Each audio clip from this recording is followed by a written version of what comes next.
E aí, tudo bom? Tudo bem com você? Vamos compartilhar aí mais um pouquinho da palavra de Deus.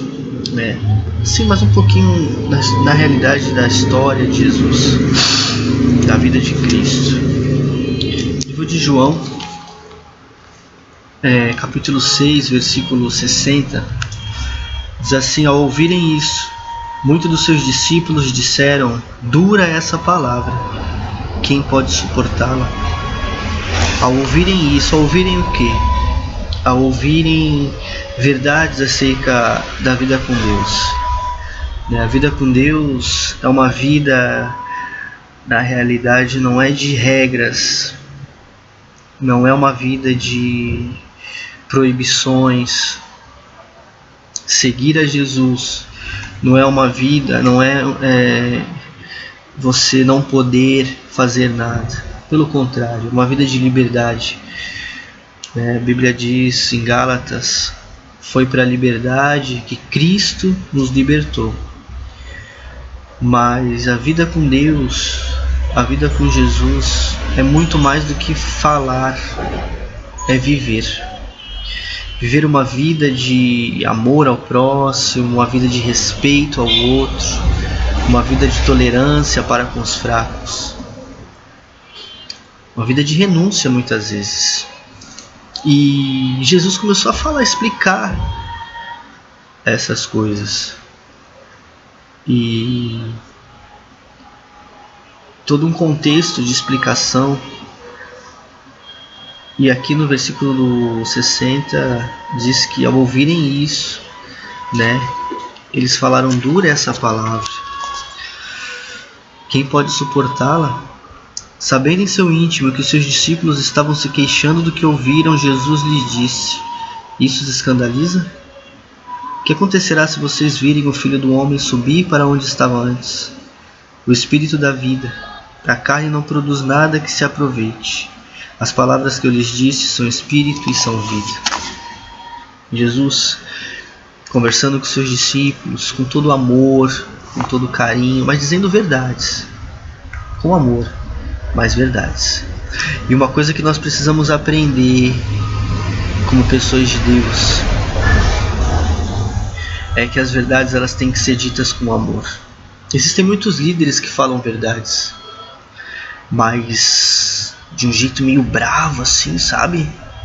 Rancoroso.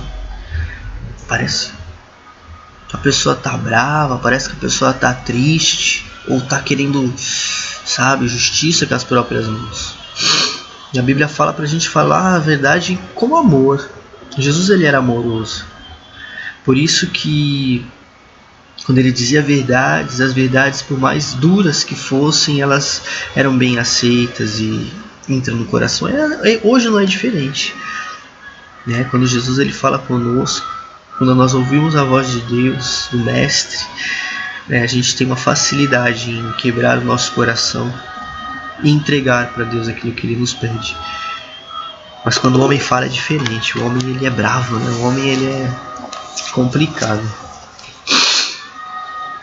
Versículo 64 fala: contudo, há alguns de vocês que não creem. Pois Jesus sabia desde o princípio quais deles não criam e quem o iria trair. E prosseguiu: é por isso que eu lhes disse que ninguém pode vir a mim, a não ser que isto lhe seja dado pelo Pai.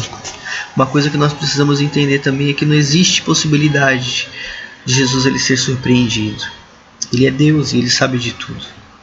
Quando a Bíblia diz que ele morreu por todos os nossos pecados, isso inclui os que nós cometemos, estamos cometendo e ainda vamos cometer. Todos os nossos pecados o Senhor ele levou sobre si. Por isso que a Bíblia diz que não existe acusação para aqueles que estão em Cristo Jesus, viu? Por isso que você tem que levantar sua cabeça e entender que você tem um advogado, que é o Senhor. Jesus ele é o seu advogado. Amém? Cristo ele é o seu advogado.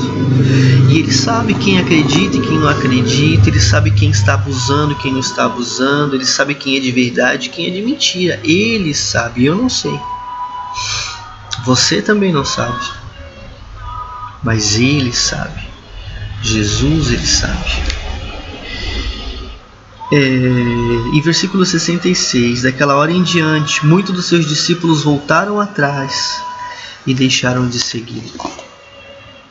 Quantas pessoas não estão fazendo o mesmo? Quantas pessoas, ao se aproximarem, cada vez que elas se aproximam do Senhor, muitas vezes, elas entendem que é uma vida, sim, de renúncia. Não é uma vida de sacrifício.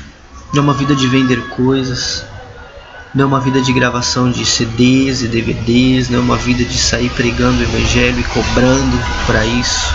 Não é uma vida de ganhar dinheiro fácil. Mas é uma vida de ouvir coisas ruins e entregar para Deus. É uma vida de ser afrontado e entregar para Deus. É uma vida de decepção, muitas vezes, e entregar para Deus. É uma vida de ser criticado, de ser ridicularizado, né? De inventarem mentiras, calúnias, e entregar para Deus.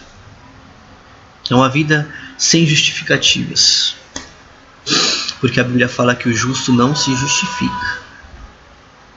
E nós temos que confiar e entregar para o Senhor. E entender que Ele é Deus e que Ele pode fazer o impossível. E agir em nosso favor.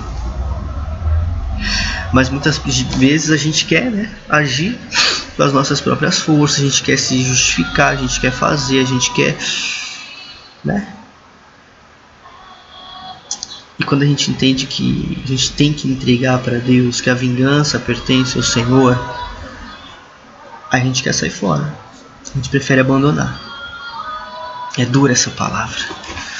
Eu não vou perdoar minha mãe, não vou perdoar meu pai. Não vou aceitar o diferente, não vou tolerar o diferente. Não vou fazer isso, não vou aceitar. Prefiro sair fora. Meu líder caiu, vou sair fora. É complicado, né? Manifestar o perdão é complicado. Eu prefiro perder tudo do que perdoar. Eu prefiro perder tudo do que reconhecer que eu estou errado. Daquela hora em diante, muitos dos seus discípulos voltaram atrás e deixaram de segui-lo. Jesus perguntou aos 12: vocês também não querem ir? Isso que me deixa mais impactado com Cristo. É que poderia olhar para os 12 e dizer assim: vocês ficam. Eles podem ir, mas vocês ficam. Porque sobre vocês eu dei poder, dei autoridade, eu escolhi vocês, para vocês olharem o que eu faço e fazerem também. Eu fiz isso, fiz aquilo, fiz A, B, C, D, E. Então vocês ficam aqui. Mas não foi isso que Jesus fez. Ele olhou para os discípulos com olhar de amor e compreensão e disse: vocês também não querem ir? E Simão Pedro lhe respondeu: Senhor, para quem iremos? Só tu tem as palavras de vida eterna. Nós cremos e sabemos que és o Santo de Deus. Nós cremos e sabemos que és o Santo de Deus. Jesus, ele deu liberdade. Você pode ir. Jesus, ele entende quando você senta. Jesus, ele entende quando você desiste da caminhada. Ele até entende. Se entristece, mas ele entende, porque Cristo, ele sabe respeitar. E assim como Jesus, ele perguntou para os discípulos, ele pergunta para você hoje: você também não quer parar? Tem tanta gente parando. Você também não quer parar? Eu vou entender, eu não vou deixar de te amar. É claro que você vai perder muitas coisas em Deus, porque Deus, ele tem tantas coisas para realizar na sua vida. Deus tem tantas coisas para realizar em você e através de você. Mas ele pergunta para você: você não quer parar? E que você possa dizer assim como Pedro: Senhor, para onde mais poderemos ir? Só tu tens as palavras de vida eterna. Eu sei, Senhor, que tu é o Santo de Deus. Então não desiste não. Persevera, vai indo. Olha para Jesus. Olha para Cristo. Amém? Você possa olhar para Jesus e ele é refúgio, socorro bem presente na hora da angústia. Tá bom? Olha para Jesus. Deus abençoe. Um abraço.